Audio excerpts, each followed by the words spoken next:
Hello and welcome to the Grand Line Review, your source for everything One Piece. Today, we are going to add our very first Logia entry into the Devil Fruit Encyclopedia by examining the Moku no Mi.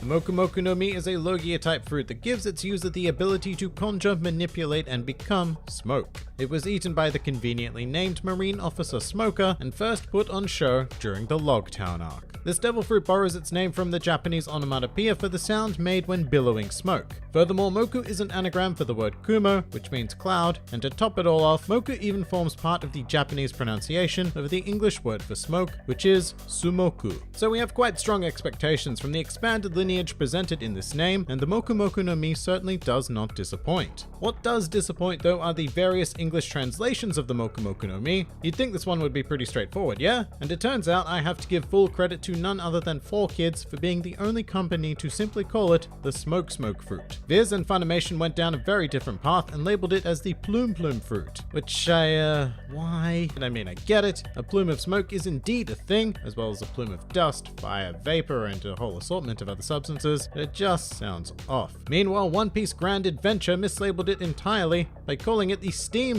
fruit. Yeah, you guys didn't quite hit the mark there, but there's an even stranger name out there within the mythical Odex dub, who, for reasons, decided to call it Seed of Smoke. Yeah, look, I don't really see what was so difficult about this one. Just call it the damn smoke fruit. So as the first Logia to be examined in this encyclopedia, it's probably worth pointing out that this class of fruits affects the user in a very different way to that of a Paramecia. The primary difference being that a Logia type fruit does not simply affect the user's body, but actually turns them into a particular element. So in this case, the Moku no Mi quite literally turns its user into smoke. And the immediate advantage here is that of intangibility. Facing off against an individual with this fruit is like trying to fight a cloud of smoke. There's no way you could really do anything against it using conventional combative methods. Of course, generally the smoke cloud wouldn't really be able to do much against you either, but in this case, oh yes it can. One of the key strengths concerning the Moku no Mi is the ability of the user to control the density of the smoke they produce and become. And well, that means that punching is back on the menu, along with any other sort of blunt force attack. Not only that, but the user of the Moku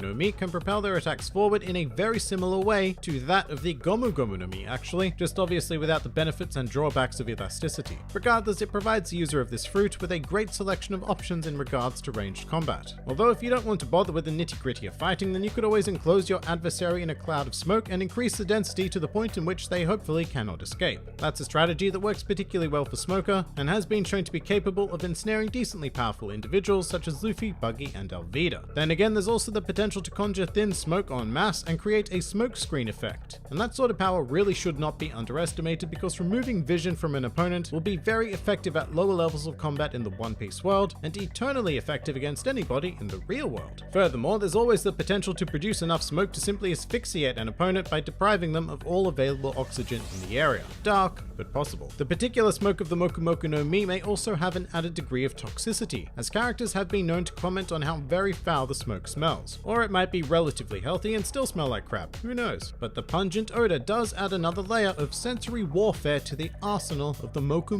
no Mi user. Becoming smoke can also be quite convenient in terms of travel. I mean, you could just transform yourself entirely into a light plume and let the wind carry you over long distances. You'd also become very difficult to obstruct with anything, because smoke can seep through the tiniest of cracks. So the fruit comes with some very nice emergency escape measures. The fruit also doesn't appear to have any specific weaknesses aside from the standard devil fruit caveats. I mean, I suppose you might have a rough time if you encounter somebody who can manipulate a counter element like wind or something, but for the most part, you'll be sitting pretty sweet with the Moku no Mi. But now let's examine some advanced use of the fruit from its user in the series, Smoker. Now, Smoker is an exceptional devil fruit wielder, which is particularly important when it comes to possessing a Logia type. Due to the initial rush of incredible power granted, there can be a huge temptation to rest on that and not pursue any further personal development. Smoker is not one of those people, and he has very consistently pushed his physical and creative limits with the Moku no Mi. One very cool thing Smoker figured out was how to use this devil fruit to fly to some degree, free by transforming only the lower half of his body into smoke and using it to propel him wherever he so pleases. And this propulsion effect is used by Smoker quite frequently in general combat to increase the speed of impact of individual strikes, which is a nice and precise use of the fruit. And something he figured out quite early on as well was how to use his excessive smoke as a power source, resulting in a handy smoke-fueled motorbike, which according to Oda can even travel over water, which is pretty fun.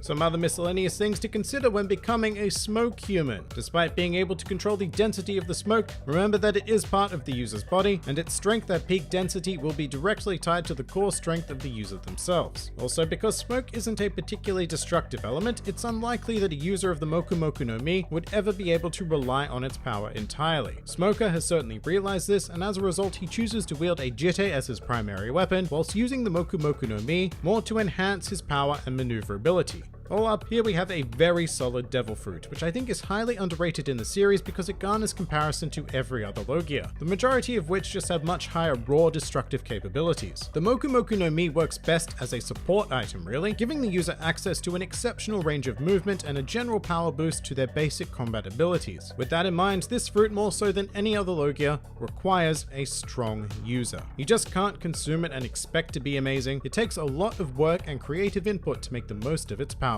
But if you can satisfy those requirements, then this is a phenomenal fruit. And with that, we are going to commit the Moku Moku no Mi to the Devil Fruit Encyclopedia. Next week, we will be examining the Sube Sube no Mi, a particularly slippery cool Paramecia type. If you enjoyed this video, then feel free to like, favorite, or subscribe, and if you are in any way keen on supporting this independent channel, then please do check out my Patreon, Discord server, or Twitter, the links to which are in the handy description below. And finally, please do comment with your thoughts on the Moku Moku no Mi. This has been the Grand Line Review, and I'll see you next time.